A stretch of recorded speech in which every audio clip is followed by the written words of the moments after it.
Welcome to the GRN, the Growth and Resilience Network, where every episode brings you targeted stories for strategies about professional and personal growth and resilience.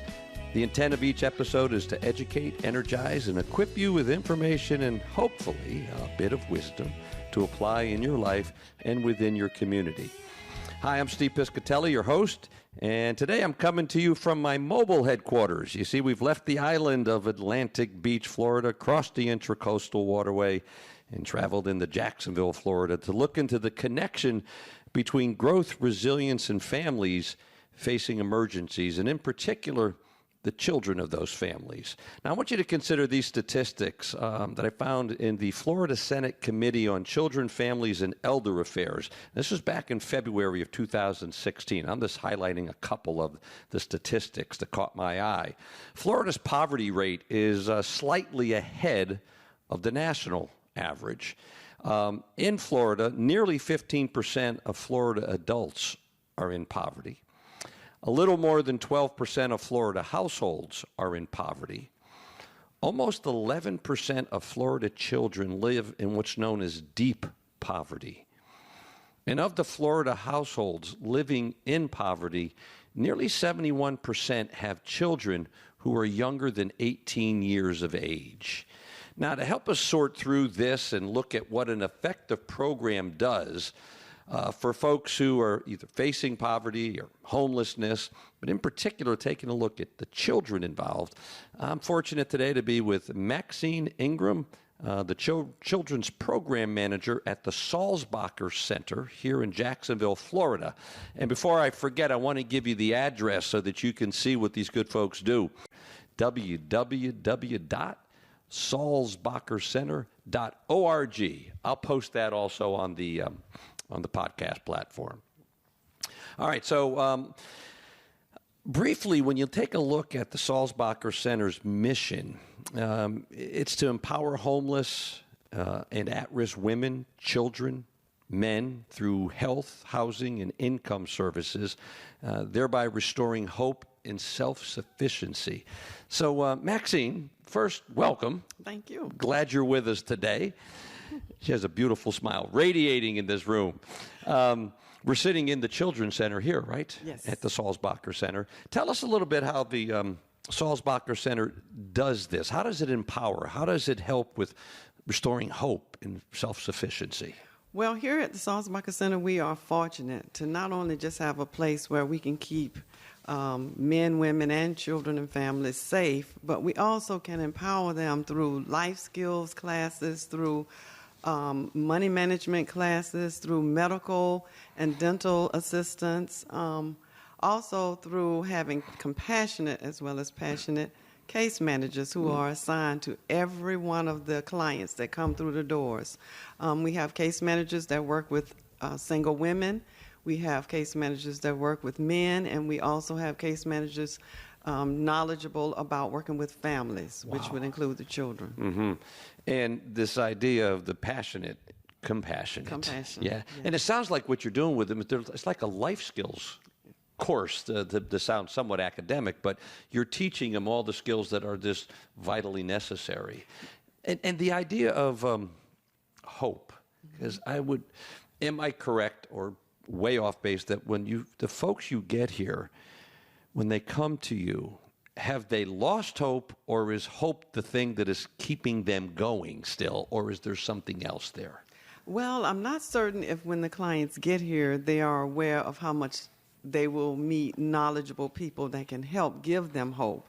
But I will say this, that I have observed a number of the clients come in and they are lacking hope when it comes to getting themselves back up and being successful in society. Yeah. I've noticed where a lot of times they are very adamant that they want the best for their children. So that's there. Although they may not have money or they may not have a place to stay, they are concerned about their children like anybody else. The priorities. The priorities. The priorities are there. It's the children. Yeah. Yeah. Now, according to the website, there are thousands of homeless people in Jacksonville, and you serve about, on any given day, if I have it right, 360. Yes. And that's adults and children? Adults and children. Okay. Average stay about 77 days, Yes. so it's a little over 2 months. And some are here a year. And some are here a year. Okay, now, as I'm reading that, and I'm beyond the numbers, we got faces, we got lives, we got stories. These are our neighbors. So help us get our heads around the enormity of this undertaking. I mean, this is not like you're helping somebody for a night. Right. And you're not just giving somebody a few bucks. I mean, this is ongoing 24/7 for years. Help us. How do you handle the enormity of this? Well, thanks to the Sulzbacher Center, everybody is fed free breakfast, free lunch, and free dinner. So as far as their health and nutrition when it comes to eating, that is taken care of. And we're like family here. It's just a matter of being able to wrap, I think, the client's arms around receiving the employees to be able to be family with them. Yeah. Not only do we feed them free, but they also have individual bedrooms, the families do. So they have their privacy. It's not where they are mandated to stay on campus. They can come and go as they please. So life is pretty normal. It's just that they're not living in their own home. Right.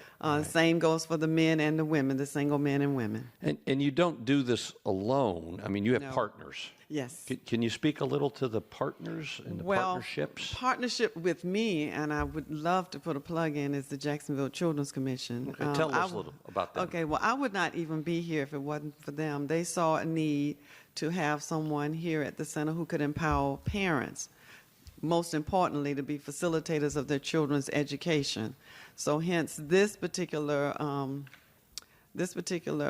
job that I have is to make certain that the parents are empowered with their children's education. You know, sometimes so many things can get in the way of the children and their education that they can get left behind in terms of what's priority for parents who are living in poverty and especially living homeless. So I'm here to do that. And that commission has helped. Yes, Yes. the Jacksonville Children's Commission. They make certain that I have what I need to have field trips with the children to take them around the city of Jacksonville. I have funds to even upgrade my own training.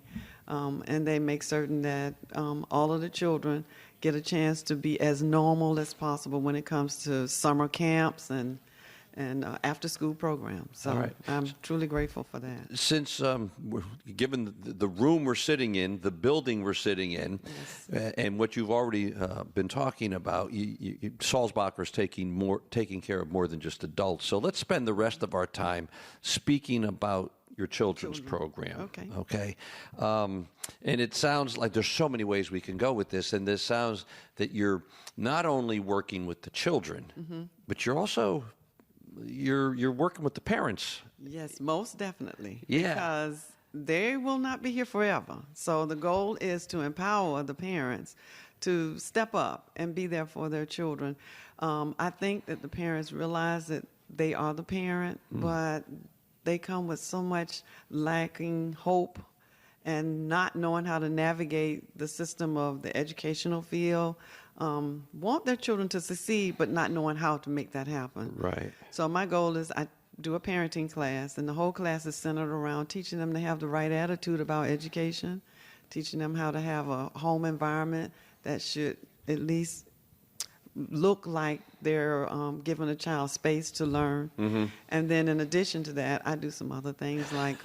It doesn't surprise me. I do other things like have different programs where the parents can come over and see their children perform. We've had a child who was in our Boy Scout group here, and he received badges for cyber. He went online and did the whole cyber badge with the Boy Scouts, and so we celebrated that. We had all of the parents come over, and we clap and we boost the children when they do well. So that's my way of helping the parents see that they can be a part of their children. Age range for your children? My children that I'm responsible for from birth to age 17. Wow. Yeah. Now, is there an age at which they're no longer part of the children's program? Is that 17? 18. It's 18. Okay, they're no longer part of No that. longer children. Is there, besides homelessness, when these children come to you and they become part of your program, is there a common denominator? Are there commonalities that we see here? I do, and I thought about this. I think out of all of the attributes, it would be love. The common denominator is children are looking for unconditional love and attention. Those are the two main ones. I'm not saying that the parents don't love their children, but love is more than just being there.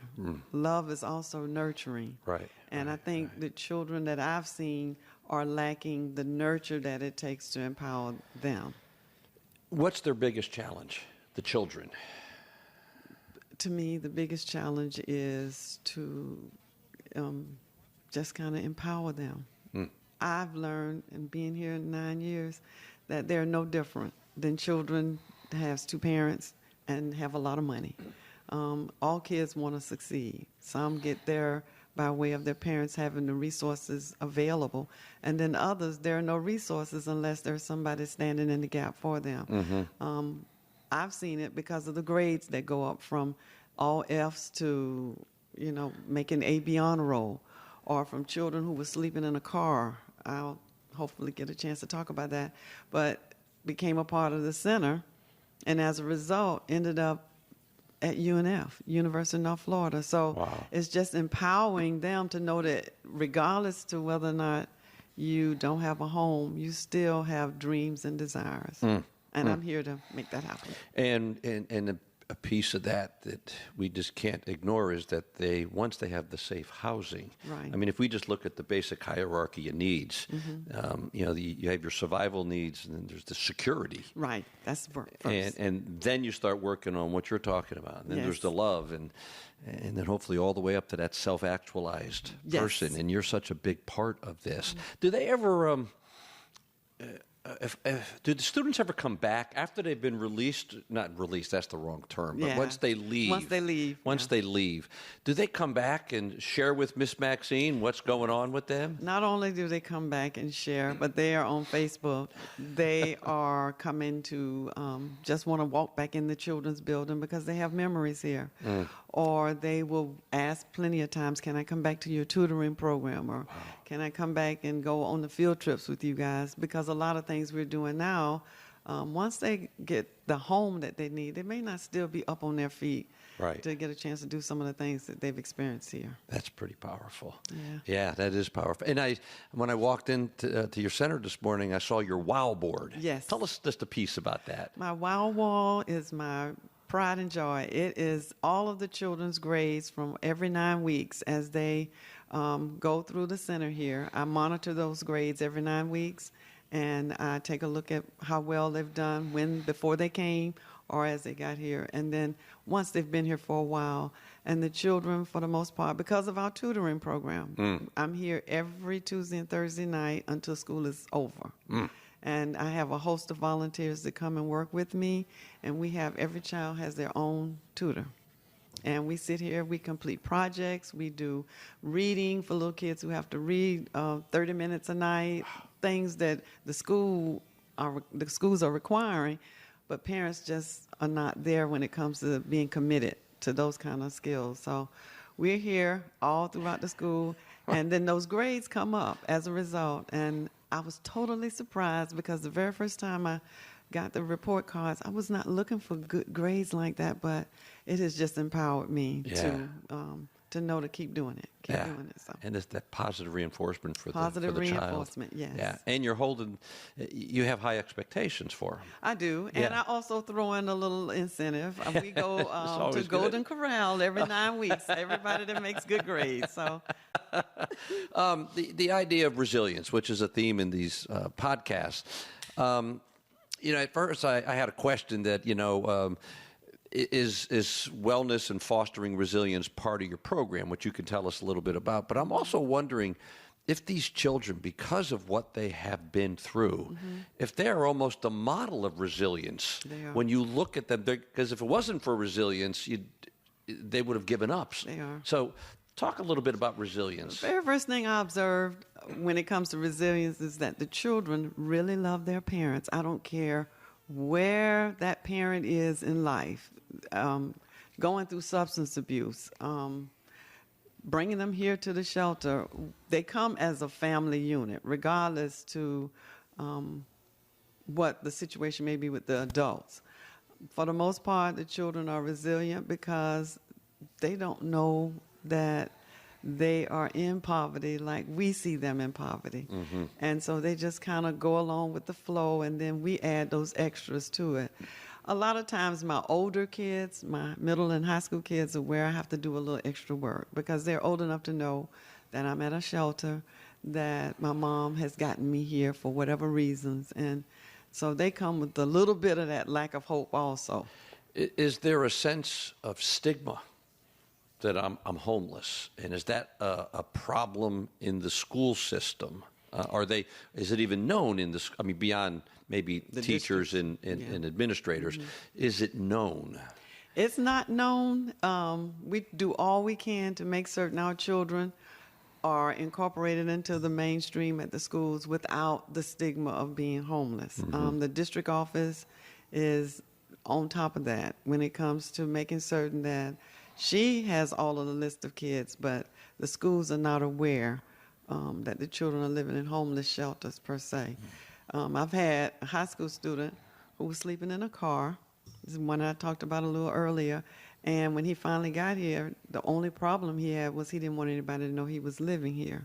He was making A's and B's. He was actually doing dual enrollment because he wanted to get a job as soon as he could to help his mom. Wow. A high school student. At the high school. And for those who don't know about dual enrollment, it's high school students taking high school courses, but those high school courses are at such an advanced level, they're able to get college credit if they score or earn a certain That's correct. grade. Yes. And so you've got good students to come through here. You've got that potential. Yes. That can be lost if you don't have Resources. the nurturing and the resources. And he did not know how to maneuver the resources and navigate through the resources. So I immediately contacted the district office, and that's why I'm here, to be that conduit to make And things that's happen. a great word, Maxine, navigate. I mean, you folks are navigators because a system, and any system, even one with a heart, there are channels, there are hoops, there are forms, and if you don't know how to do that, That's true. you lose out on it. You lose out. Yeah. And they need people like you and your staff. Thank you. Yeah, they do. I mean, and the Sulzbacher Center. And I'm happy to say, believe it or not, I started seeing another barrier for our children, and that one was centered around this new technology, the whole idea of computers and what that means in terms of getting good grades, because everything is on computer now for homework. Right. So I immediately talked with the CEO here, and we now have a partner who has a computer in a box that we give to children who are doing well in school. When they leave, they will leave with a computer. Wow. Where they can continue to make good grades and do their homework online. That's powerful. Yeah. So those are the kind of things that keep me going, because I know that they're going to succeed. Well, we could go in a couple directions here, but one, I want us to know a little bit about you. I mean, you're kind of alluded to things here. And then another piece of this is, you said it keeps you going. And we talk about resilience for the children and for the adults, the parents. There's also the idea of resilience for the caregiver, if you would. And let's talk about you first. Then I'd like to kind of close it off with, how do you and your staff foster your own resilience? Because this can be, it can wear. Yeah. It's because it can be very all-consuming. But this first, before we get out of here and we don't hear something about Maxine, you've shared some things off microphone with me, but tell us a little bit about your journey to get here. It is amazing. It has been a true journey. I started out, believe it or not, as a young child, wanting to do missionary work over in Africa, not knowing that desire within me to do missionary work would get me where I am now. Then I go from there to being one of 10 children to integrate the schools here in Jacksonville, Florida. So I learned resilience myself when it comes to the behavior that was going on in the 60s. And we had to endure that behavior, and yet I graduated from the school. So I made it through that. So you were on the front lines of integration. Integration here in public schools. Yes. Wow. So then I go from there to undergrad school, and I get my degree in psychology and sociology, not knowing that it was going to get me to this place.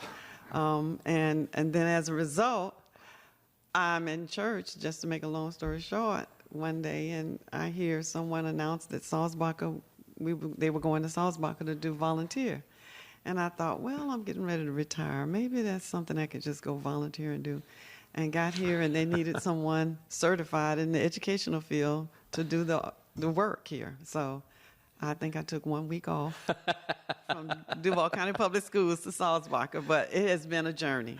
Wow. It has been a joy. Yeah, and it's you talk about the pioneering of the integration and what that had to do for your inner strength. Yes. And how you handled it, and your parents. I mean, yes. Yeah. Anytime I've read about the integration stories, and I always reflect on how the parents had to have felt. I mean, given where we live now, where we send our children out and we put them in helmets and we're always protecting them, and you were put into a situation. You went into a situation that it was dangerous. It was dangerous. Definitely could have been dangerous, if not. So you learned some life lessons Yes. How old were you when you integrated? I went to my first year of high school, Oh, so wow. I was, 14, 15? 14, 15, Wow. yeah. Wow.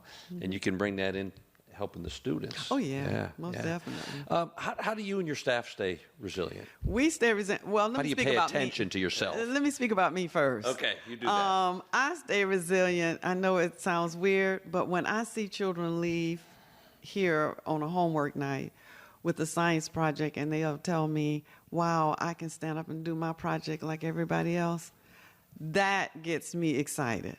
Or I see a little kid at the landing who lived here and no longer is here, and the first thing the child will do is run up to me and say, Miss Maxine, I know my ABCs. That gets me excited. That gets you. So You're still a teacher. You see Yeah, that? You're yeah. still a teacher. So it's the whole piece of being able to make things happen and see the results of that keeps me empowered. But we also have trainings. We have staff meetings where sometimes they're like family, where we get empowered from within, just among those that work here. Right.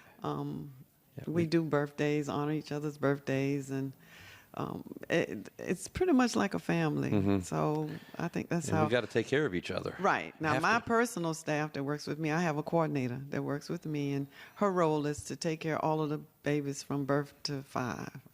So she does everything from making certain they're in daycare to VPK to anything that's dealing with them. We even have a little toddlers mentoring class. So we let them come over, and we're getting them ready for school. So she makes certain all of the diapers, anything the parents need, she does that.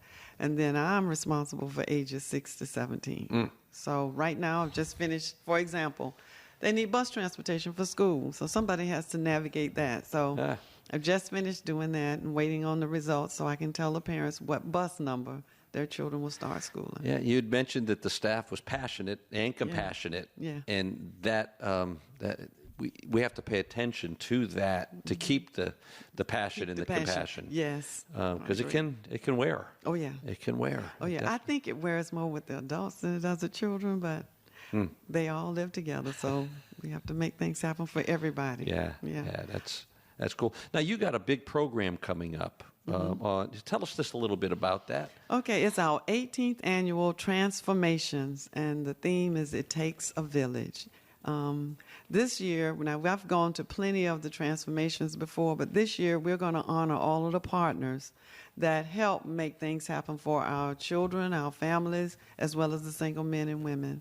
I'm sure there will be stories that will be told based on interactions between those partners and where those families are right now.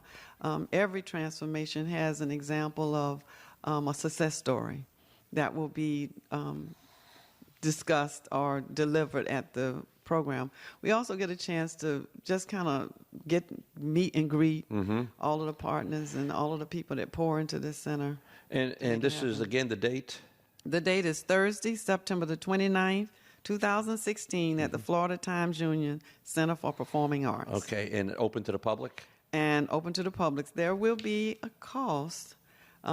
It's general admission is $50. Okay, and the proceeds coming to the proceeds go right. We are in the process of actually looking at a new building for the children's program and the single women. And so our CEO is working hard to make certain that building will open up and we can spread some. So come get fed. Yes. Hear great stories, meet great partners who are doing wonderful work. Yes. And have a nice night out. It's a good touchy-feely night. And do something. All right, let's finish with, we're going to start with a call to action, and then we'll finish with a little lightning round here. Okay. I like to always finish as the old school teacher in me. Let's apply this outside. You got a little homework, listeners, okay? So what would you say to the listeners when you take a look at what you've been doing here? Is there a message you could give to them? How could they carry this to their community? Some of them living here who are listening are living in the Jacksonville community, so they could get involved with Sulzbacher Center, or they might choose something else. Right. And for those that are someplace else in this great world, what can they do? I mean, if they could just want to, first of all, volunteer. Take a look at a lot of the nonprofits here in the city of Jacksonville. Have a lot of vulnerable children and adults. It's a way of empowering. It's a way of really giving back in a way where you will get something out of it also as a volunteer. It's thinking of ideals that you can do to empower somebody else. That's the biggest word I can say right now. The key to it is, I think, is empathy. You must be able to come and empathize with those who are less fortunate. And you'll have them just right there for you. The children are like that also. We empathize with them, and they'll do whatever we ask them to do because they know we care. Yeah. So I think the city of Jacksonville, if they could just come out, start volunteering. We have such partners like Home Depot that comes and brings their little arts and craft, and it is such a joyful time. The CEO or the supervisor for the southeastern part of Home Depot comes also. And, when you see people who are coming just to volunteer, just to love on kids, just to help out adults, they get something out of it also. Yeah. The biggest thing, I think, is to take a look at the city of Jacksonville if you're here and find some way you can step up and step for someone who does not have the resources and the knowledge, the know-how, how to make things happen. And if you're in Oklahoma City, or if you're in San Diego, if you're in Portland, same thing. Just look around. Look around. Look around. There are needs. Yes. There are needs. All right. How about a little lightning round here? Okay. Kind of like a fill in the blank for one or two of them at least. If the Sulzbacher Center's children's program did not exist, and you had to complete the sentence without the children's program, there would be, or there, without it, complete the sentence. Without the children's program, I think there would be no success stories in terms of the children being empowered. Yeah, so it's the success. It's the success. Yeah. It's that being able to complete something, make things happen, even for the children. And like I said, even with a project, something as simple as a science project, there are people here to help them make that happen. Yeah.